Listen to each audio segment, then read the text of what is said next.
And we got people running around here with Bentley exteriors and bus pass interiors. You know, they look phenomenal. We will put so much time, energy, and effort on looking well as opposed to actually being well.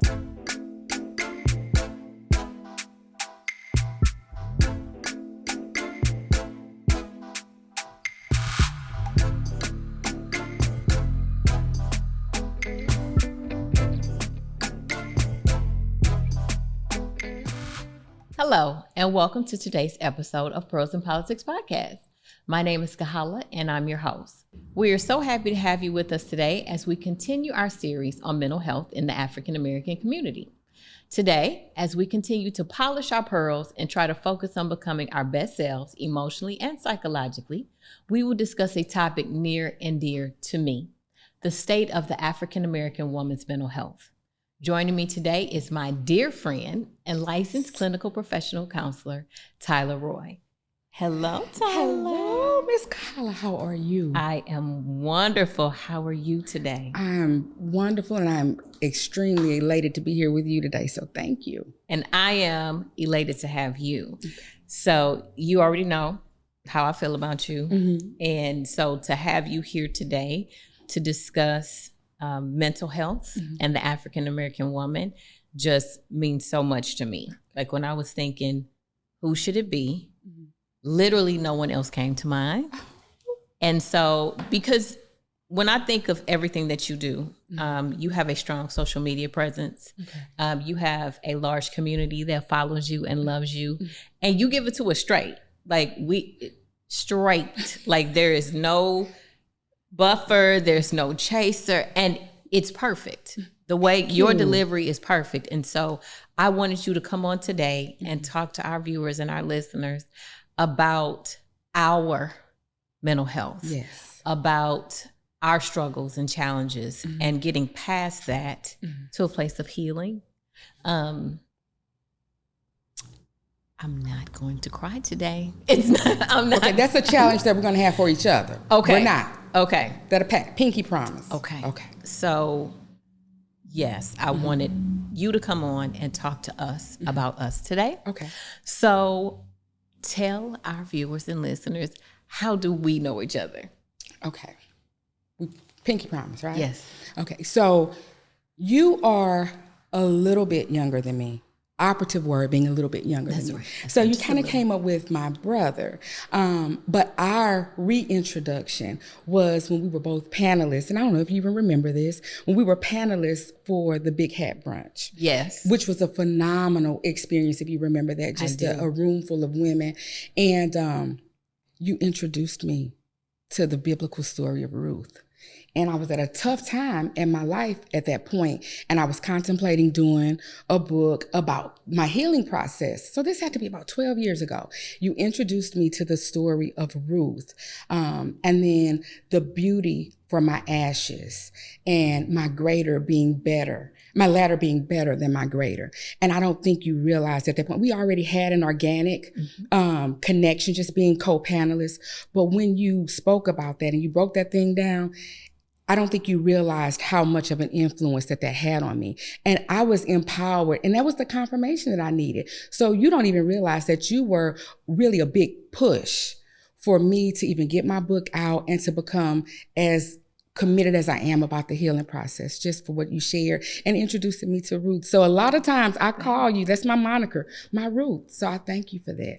Thank you so much. Thank you so much. That really means a lot, because coming from you, someone who is so powerful, so strong, so knowledgeable, you've been through a lot in life, as we all have, and you have overcome all of it and come out literally on top of all of it, literally. And as a matter of fact, I owe you another congratulations, as if I haven't congratulated you enough already. Okay. So tell us, what's the congratulations for? Because I'm going to be a wife. Yay. Yes, as of 2 weeks ago, it was official. I accepted a proposal. No, we haven't set any kind of dates or anything. I'm ecstatic. I'm at a great place, so I'm excited. So thank you. Thank you. You're so welcome. You're so welcome. So speaking of great places and great spaces and healing from places that we've been, no matter what. It doesn't have to be relationships. It could be loss. It could be grief of anything or anyone. And just being in, as we stated in a previous episode, living in such uncertain times. So what does the LCPC want our community of women to know moving forward? One of the things that I will let people know, and I think if there's a silver lining to this whole pandemic, it is the fact that it has catapulted the importance of sound mental health to the forefront. What has happened as a result, corporations, agencies, the government is recognizing and realizing we need people to be mentally sound. We need people. We've gone through a collective trauma. And so now there's this push. Fortunately, mental health is not as stigmatized as it has been historically. And so what is going on now is that people are becoming more comfortable. When you're hearing celebrities, when you hear people like Charlemagne the God, when you hear people like Regina King, when you hear people like Nia Long who are being very vocal about the importance of mental health, when people are saying, I have to see my therapist every week, it's becoming more normalized and it's becoming more socially acceptable, as opposed to in the past where we've been made to feel like there's this shroud of secrecy, or this shroud of shame or embarrassment with I'm needing help. So now it's becoming more socially acceptable to say and to get help. So I think now that we're being forced to realize that it's imperative, jobs and corporations are recognizing and standing behind people. I see a push, even with the shift with churches. Historically, what have we been taught, especially in the Black neighborhood, in the Black culture? What goes on in this house stays in this house. Or if there are issues, we're going to go to church and we're going to pray it away. I'm actually commissioned by a lot of different churches here locally, as they're realizing some things we can't just pray away.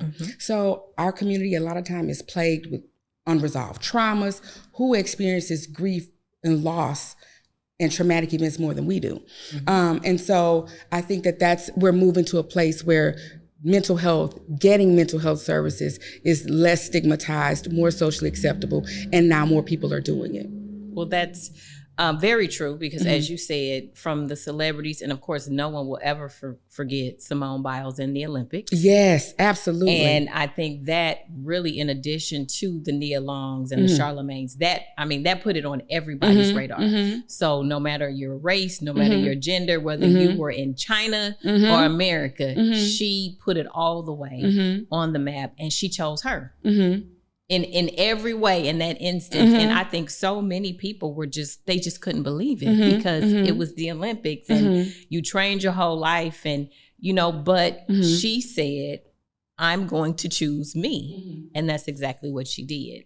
And again, like you said, the stigma, it's loosening its grip, because I'm with you. Like you said, I'm only just a little younger. You're so young, and I am too.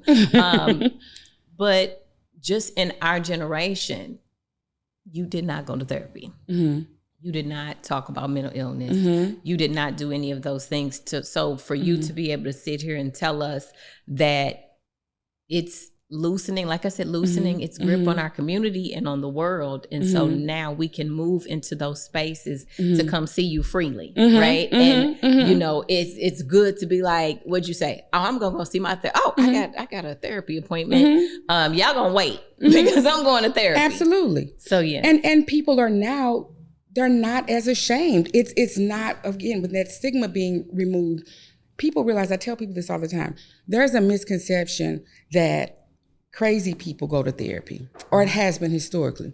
I tell people all the time, people come to therapy to keep from going crazy. A lot of the people that I see, people are in therapy because of people in their lives who they love who should really be in therapy. So when we start looking at all of these things, we just got through, or we're getting through, what's called a collective trauma with this pandemic. There's not a place on the globe that was not impacted by COVID. Right. And so on top of that, we were dealing with political unrest. And here, in the throes of a global pandemic, we were still reminded about the racial tensions with George Floyd. We were reminded that even in the midst of a global pandemic, that we're still at a huge disadvantage across the board. So we're dealing with this collective trauma, trying to figure out how to get through these things, and we're still being pelted. When I tell you the mental health profession has been, when it has been so inundated with just, I've been spending, with the last couple months, just really troubleshooting and trying to get people to understand not to get discouraged, because we're bustling at the seams at points. I tell people, when I had my, how can I put this? I had my established clients that I was seeing. And then when the pandemic struck, I had a whole new series of people who had never dealt with any kind of depression or anxiety. Then I had children. Then I had first responders. Then I had teachers and administrators and principals who were trying to get acclimated. So there was just, this huge demand. You had telehealth, which came on the scene and made it accessible to everybody. So you had all of these people wanting services right away, and you didn't have enough clinicians to be able to provide that. Right. So now you have these disenchanted people that are like, I can't find a therapist anywhere. We're here and we're getting to it. But the important part is that people are realizing, I need this. You don't have to be, severely depressed to see a therapist. Sometimes you seek therapy to prevent. We're talking about preventative measures. You see a therapist or you seek therapy to prevent becoming severely depressed. Yes. So I know for me, I have a friend, and she has no what you would, diagnose or anything like that, but she is the poster child for, I do it so I don't get there. And she's like, between work and being a wife and motherhood and everything else that goes on, and like you said, the social traumas, because whether or not we understand or we think, oh, well, that doesn't affect me because it didn't happen to me. But it really does affect me because I hear about it. I watch it on the news. People are talking about it at work. And I'm kind of worried about it, right? Because it really could be me. And so all of those things impact us, whether we realize it or not. And whatever affects our mental health, I know for me, it a lot of times affects my physical health. It manifests from my brain to my body. And so again, coming up with a plan to be able to have that conversation, to be able to give Tyler a call and be like, you got anything on your book? Like, can I get 5 minutes of your time? Because we really want to be able to be healthy mentally and otherwise. So tell us about your journey from East St. Louis, all the way to where you are today, and how your life experiences from the 89 blocks all the way to your private practice, how that builds itself or pours itself into your practice and your clients. Well, a lot of people may not even realize that my earliest career started in corrections. I still have a huge passion for corrections. I was actually a probation and parole officer for the state of Missouri for 9 years prior to, and yes, for 9 years. And it was really that during my career with probation and parole that got me interested in counseling. And probably year 4 of my career, it's like this light bulb went on in the state of Missouri, and maybe even nationally, where people were realizing most of the offenders that we're seeing, they're not necessarily just these bad people. They just make horrible choices and decisions. So there was this huge push. They were pushing reality therapy and cognitive restructuring. And they were looking for people to facilitate groups, which basically says, if you want to learn how to make better choices and decisions, you have to change your thinking. So they understood that a lot of the choices and decisions, substance abuse, crime committing, domestic violence, a lot of that they were seeing on the corrections end and in the probation and parole and criminal end were coming from flawed decision-making, unresolved trauma, unaddressed mental health issues and things of that nature. So, and inaccessibility to resources. So there became this huge push to do cognitive restructuring. Let's help them learn how to think differently so that they act differently and maybe the outcomes are different. So I became super interested in that. And I was one of the facilitators for this cognitive restructuring thing. And I absolutely loved it. I loved watching the light bulb come on for people. I loved watching people who had historically made a mess of their lives up until that point. So I didn't realize there was a different way that I could do it. And I remember getting ready to transition, there was at that point, this is so interesting, at that point, and there's probably a culture shift now, maybe, but at that point, people would have rather, probation and parole officers would have rather dealt with 10 male offenders than one female offender. So they started doing this big push. We're going to do a gender specific caseload. You know, everybody was talking about this gender, we're on all female caseload. And I just remember thinking to myself, what idiot are they going to find to do just an all female caseload? The very next day, I was called into the office. And then they asked you. Yes, because of the work I had done with the cognitive restructuring. And so with the cognitive restructuring groups. So to make a long story short, I started working very closely with these women one-on-one in an intensive supervision kind of capacity. And I realized if you teach people and you give them an opportunity to talk about the things that they've gone through, if you give them a space, a safe space to talk about the things that they're going through, there's a good possibility that there's going to be some resolution to those issues. People don't wake up and say, I just want to be a hardcore criminal. I want to wake up and I want to start doing crack. I want to wake up and I want to start, neglecting my children. They don't wake up to do that. But a lot of their circumstances prevent them from having the tools and the knowledge and the insight and the resources to be able to do it. So when I got ready, when I started realizing the impact I was making, I was like, I can't do this. There's only so much I can do as a probation officer. So I started moving towards counseling. And when I got ready to leave, after I got done with my degree, my master's degree in counseling, I got ready to leave, and I remember a 30-year veteran saying to me, Tyler, I need to know your secret. I've never seen adult men and women crying because they were losing their probation officer.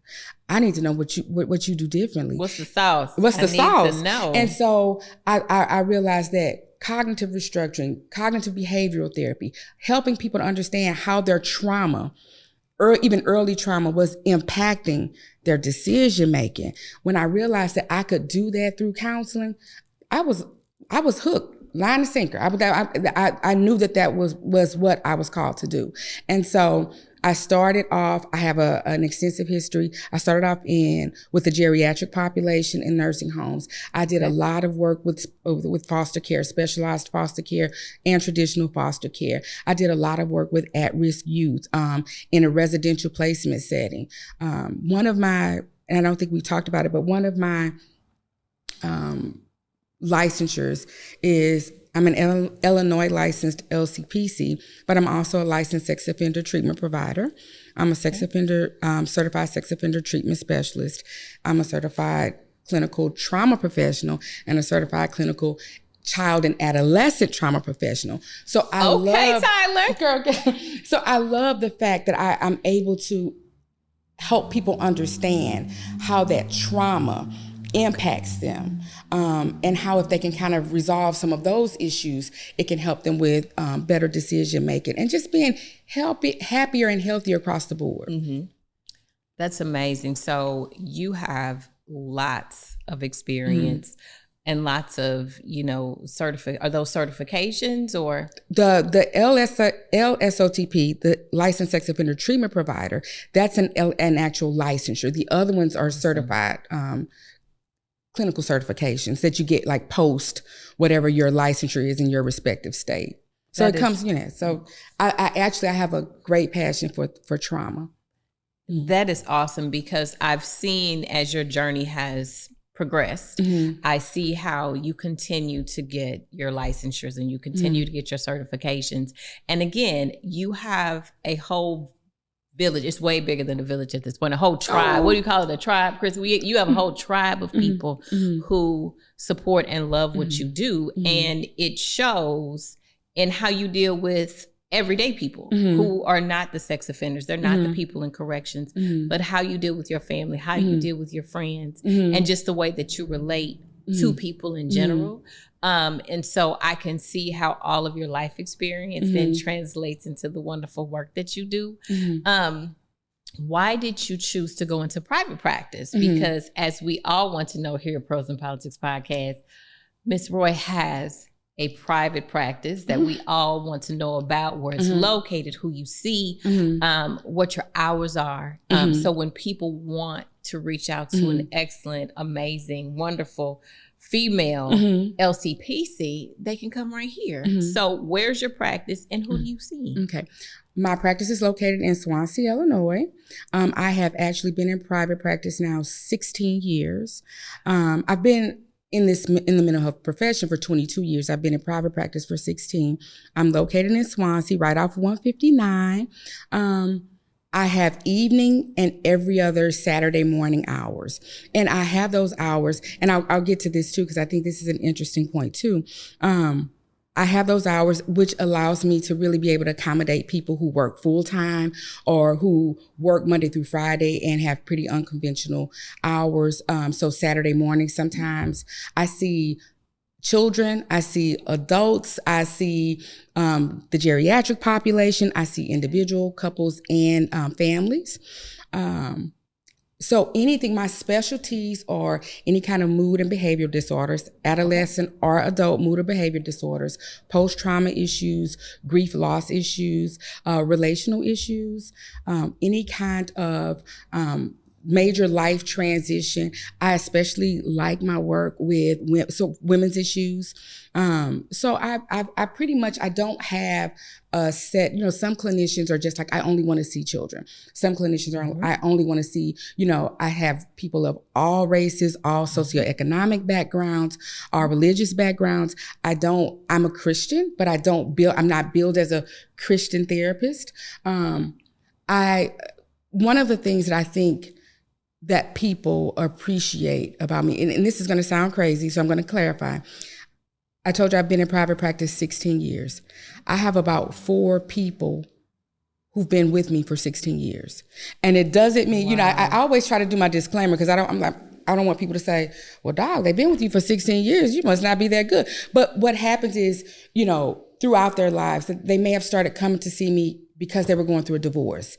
And then, so they got over that hump, and then they've come for a year, or they've been gone for a year and doing fine. And then somebody dies, and then they come back, and then, they're doing okay. And then their kids go away to school. So then there's another, adjustment. So I have some people who have literally been with me for 16 years. I think if you were to talk to all of the people that I see, I think the one thing that they would appreciate, the golden thread about me and my delivery, is they're going to get that clinical piece. They're going to get that compassionate piece. They're going to get that person who knows what they're talking about from a theoretical standpoint, but they're also going to get that piece that's like, girl, look. Oh, they going to get Tyler. They're going to get that Tyler. And I tell people, I try to be as honest as I can.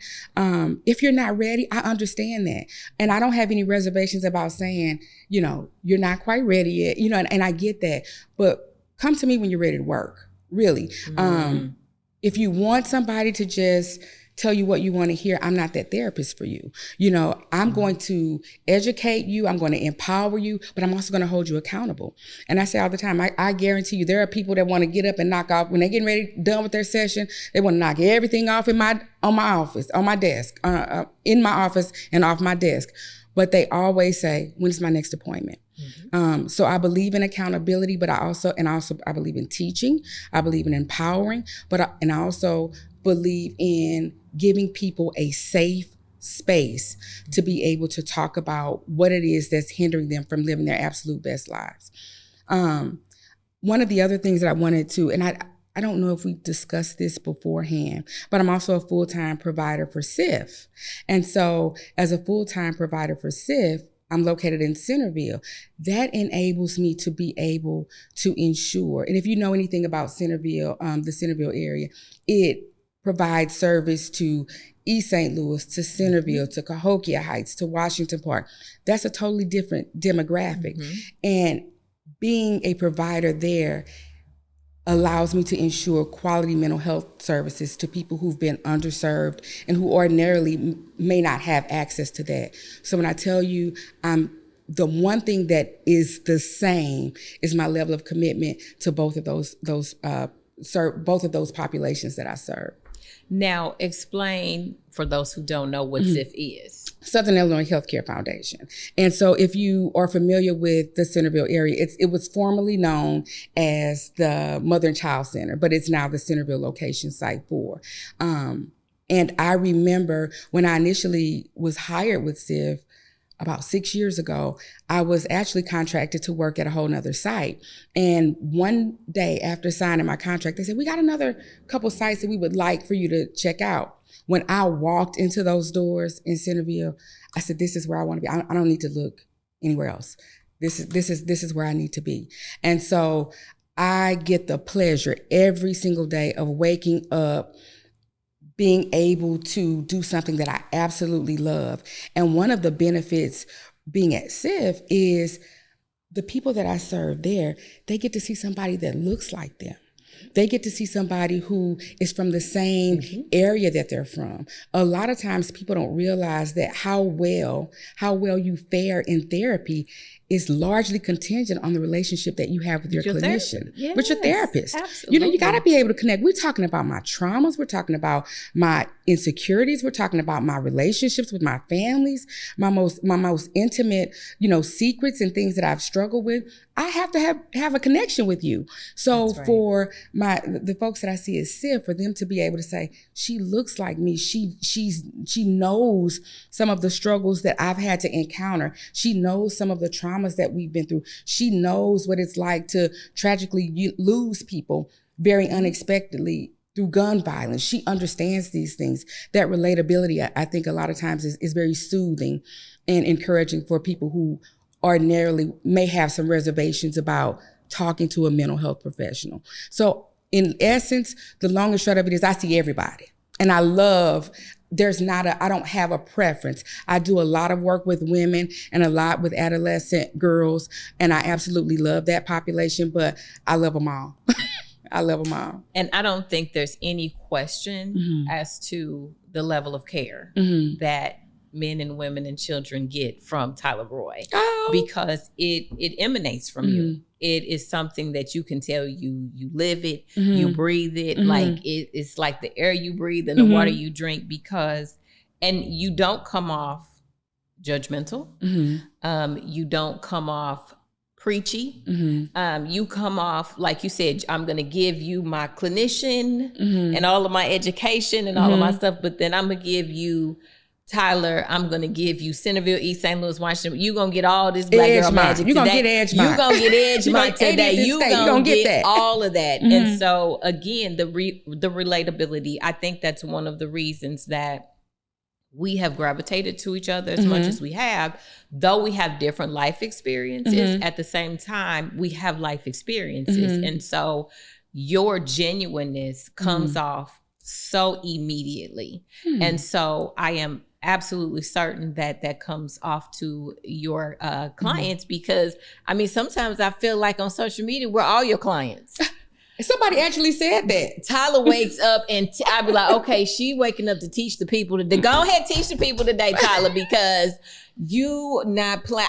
Ouch, Tyler, that hurt. But okay, but I'm gonna be right today. I'm gonna have what I need to have. And so I think that is so important because, again, to be able to connect is what's going to make that person open up, what's going to make that person then, once they're open up, allow you to come in and fix those broken places. And of course, we have to be willing, right? We can't be, but your training and your experience just allows you to people just love you.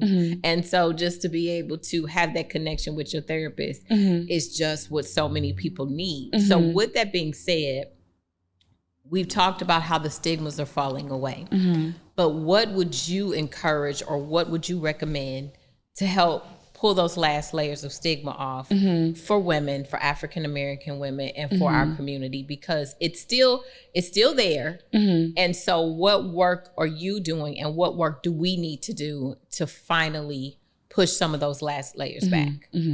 So I think helping people, I love the psychoeducation and the community education aspect of counseling. Okay. What I mean by that is just not just being in a one-on-one setting in my office, but actually informing people of what mental health, good sound mental health services look like, what a therapy session looks like, what you should expect, what you shouldn't expect, who's a good candidate. There's this misconception that you have to have a diagnosed mental health condition in order to see a therapist. I do have people who have mild to severe mental health issues, but I also have people who are saying, you know what, my life is okay, but I know it could be so much better. Okay. So they're wanting to just enhance their lives. A lot of it is, and you talked about this earlier, being proactive with things, with our children, with ourselves, with our marriages, relationships, with our familial relationships, being proactive. Don't wait until there's a huge problem. Don't wait until I'm severely depressed. Don't wait until you have to be hospitalized for a psychotic break or a major depressive break before you say, I think I may need some help. We have to have open, honest dialogue with the people that we care about. We talk about friend groups and we talk about self-care. Sometimes we are in that friend group and we have that good girlfriend that we know is falling apart at the seams, but we think, we're going to go to Margarita Mondays. We're going to Taco Tuesday. We're going to be fine. And in actuality, no, be a friend to that person and say, I'm coming from a place of love. Let's see what we can do to get you the help that you need. So being proactive, being willing to be communicative and honest when you see that there's a problem, even if that problem is within yourself. You talked about earlier about all of the demands that we have sometimes as women. That's the superwoman syndrome. That's a whole nother segment. But when you talk about being able to educate people, so that's my part, educating the community, whether it's on a small scale or whether it's on a large scale. Here's what mental health services look like. A lot of people don't even realize when you pay insurance somewhere, you're paying your premium every month. Your mental health services are built into that, so most places have an EAP program, an employee assistance program, where you're allotted 4, 6, 8, 12 free sessions. There's a misconception that, mental health, therapy is too expensive. Your insurance covers that. There is that misconception. Absolutely. Over 90% of the people that I see through Southern Illinois Healthcare are Medicaid recipients. Don't tell me, or sliding scale where you may be paying a nominal fee of $10, $20. It is extremely affordable. It is becoming increasingly affordable. You have so many different options now. Some people will say, well, I don't like going into an office. I don't like going. You have teletherapy. Now you don't even have to leave the comforts of your home to receive quality mental health services. So increasing awareness, increasing the visibility of people who are willing to say, not only do I go to therapy, but let me show you how therapy has worked for me. You're you're not just my friend in real life. You're my friend on social media. I'm floored sometimes and moved to tears with the testaments that people will put publicly on my page, acknowledging what working with me has done for them or how therapy has been beneficial for them. Or I had somebody just do something like this huge write-up and I just sat in my office and cried, and she credited me with saving her life. I mean, she did this whole testament, on her page, shared it on my page. So people being boisterous and vocal and communicative about, I'm not just telling you something that I know or that I suspect. I'm telling you something that I've watched, and here's the proof of how I've become better as a result of therapy. So increased visibility, making sure that people are aware of the accessibility of resources to them in their areas, assuring people that maybe individual therapy is not for you. Maybe you're not ready yet. Mm-hmm. Group therapy, you also now have teletherapy where you don't even have to talk. You can text therapy. Now, I'm not a big proponent of that because I still like the one-on-one, the actual interaction. Personal interaction. So you've got so many different avenues and vehicles out here. There is no reason that somebody who is in a mental health crisis should not be getting the services that they need. And again, you have churches now who've historically tried to tell you, we're just going to pray it away, that are saying, no, I know that there's probably about 4 pastors locally, if not more, that have me on speed dial. And it's funny that you would mention that, because one of my favorite quotes of many from Pastor Jamal Bryant is, you need a Jesus and a therapist. Absolutely. And so it tickled me so the first time I heard him say it, but that is absolutely the truth. Like, I'm with you. I'm a Christian. My faith gets me through a lot. And so that will never be diminished or dismissed. But there are a lot of people that you and I both know. And in the world today, I want people to understand this is not a race thing. This is not a gender thing. This is not a socioeconomic thing. This is a human being. This is a life thing that we want to be mentally strong and healthy. And there is absolutely nothing wrong with God and a therapist. Absolutely. And you know, one of my favorite mantras, I say we got people running around here with Bentley exteriors and bus pass interiors. You know, they look phenomenal. We will put so much time, energy, and effort on looking well as opposed to actually being well. And when I say well, being well holistically, mentally, emotionally, psychologically, you know, what good is it to be successful by the world standards, but severely depressed? You know, you have people like Anthony Bourdain. You have people like, you know, I always reference people like Robin Williams, Anthony Bourdain, you know, Kate Spade. These people who are at the top of their game, you know, they're revered by the world, you know, in their respective careers, yet they're so miserable. Robin Williams spent his entire life making the world laugh, but he was so miserable that he took his own life. You know, Anthony Bourdain was away, you know, filming for his next cooking show, and took his own life. You know, so a lot of times we are so busy and so committed to looking well that we're not devoting enough time, energy, and effort to actually being well. And it's out there. The help is out there. So in addition to therapy and your services, what are some of the more organic ways that you, for instance, make sure that you are mentally healthy, that you are in the best space for you to be able to give everything that you give to the rest of us, to the rest of the world? What else do you do? Do you do self-care? Do you, go run? Like what do you do, and what do you recommend for those of us? We might already be in therapy. And so we're like, oh, are there other options, Tyler? Or therapy may not be where we're at yet, but you might have something else that you can recommend on that road, or that might be just what that person needs. So therapy should be used in conjunction with all those things. You need a sound support system. You need to ensure that health-wise, that you're making sure that you're at the most optimal place that you can be physically, health-wise. Spiritually, you need to be making sure you're checking on yourself, you're aligning yourself with those things that are good for you spiritually. Self-care, I'm the self-care queen. But not only, people have to understand, I spend all day absorbing.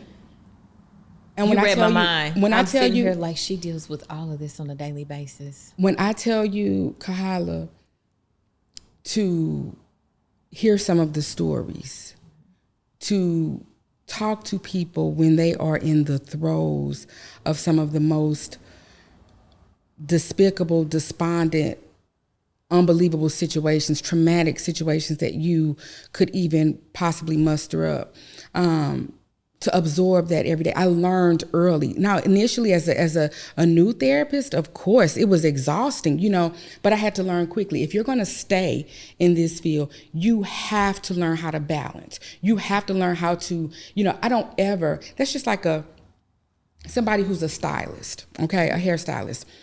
You're not at work. You're not in the salon, but you may be standing behind somebody, in the grocery store and be like, oh, she got the worst split ends. It's something that you just can't turn off. So I can never turn off being a therapist. But in order to be a good mother, a good daughter, a good partner, a good friend, I have to be able to differentiate and set some boundaries and completely, so I never completely disconnect, but I have to be able to kind of decompress. So when I say self-care, I mean self-care. A lot of times people say, oh, I'm going to take me a mental health day. And so they'll take a mental health day. They'll go get a massage, but you're checking your work text. You're checking your work text. Your phone is ringing. You're making sure, I'm just going to respond to this thing. To me, if it is a mental health day, this is my mental health day. Unless I am waiting on an organ, I'm on an organ donor, unless I'm on the list waiting up for a kidney or something like that, nothing. Don't call me. Don't call me.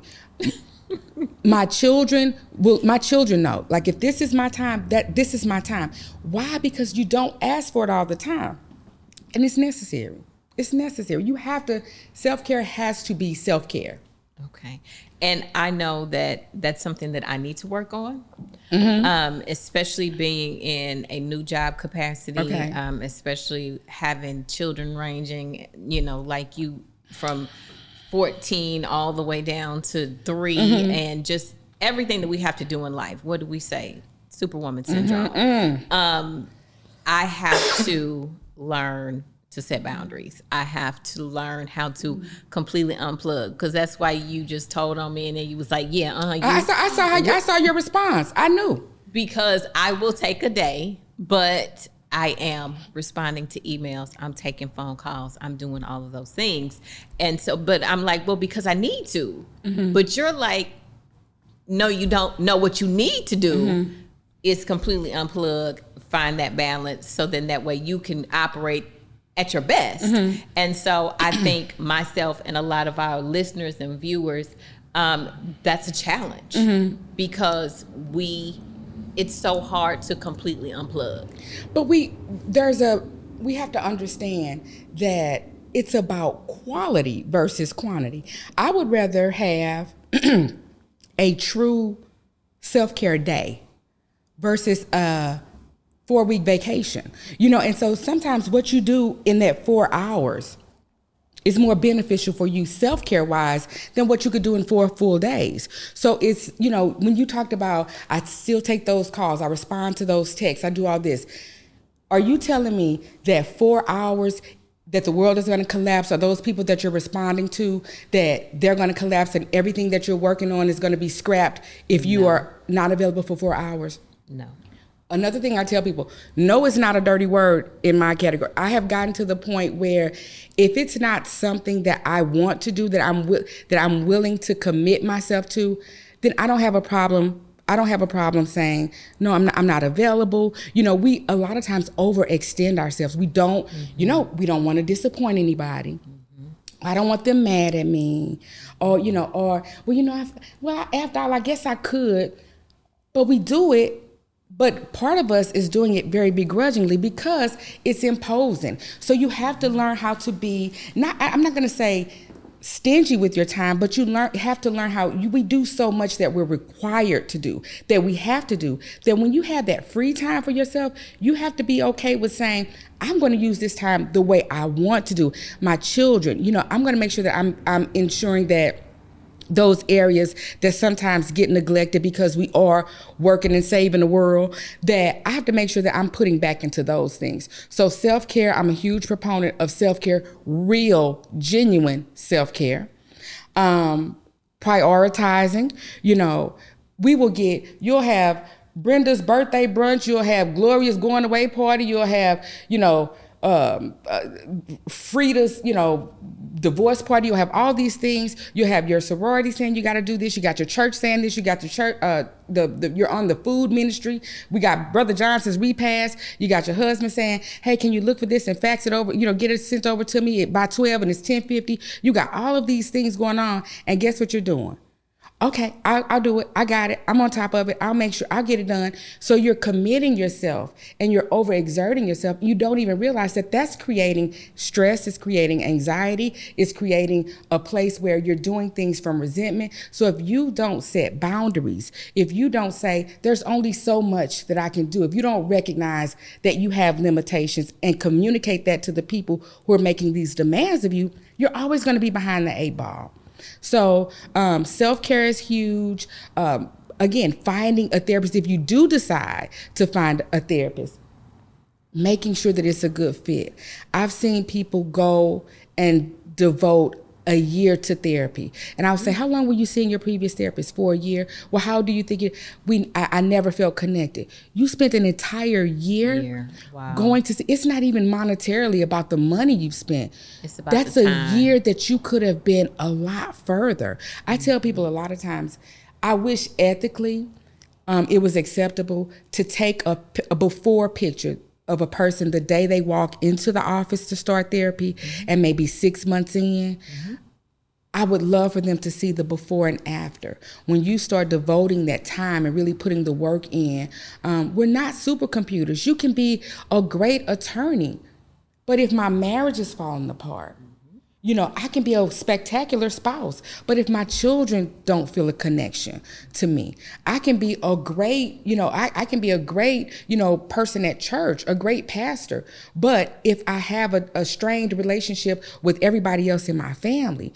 we're not supercomputers, so we have to kind of make sure that in any area that we can be operating optimally, that we're doing that. You have so much to offer and so much to share and so much to teach. How do we get a hold of you? Well, you can reach me. My website is www.tdroylcpc.com. You can also visit check out my profiles on therapyforblackgirls.com and Psychology Today. If you contact me via any one of those vehicles, there is a 100% chance that I am going to answer and field those calls and respond to those emails. 16 years in private practice, and I am still responsible for fielding and scheduling all of my calls because I want that initial contact. I want that initial contact and experience with you. So all of those, I can be reached in all of those areas. My website, Psychology Today, and therapyforblackgirls.com.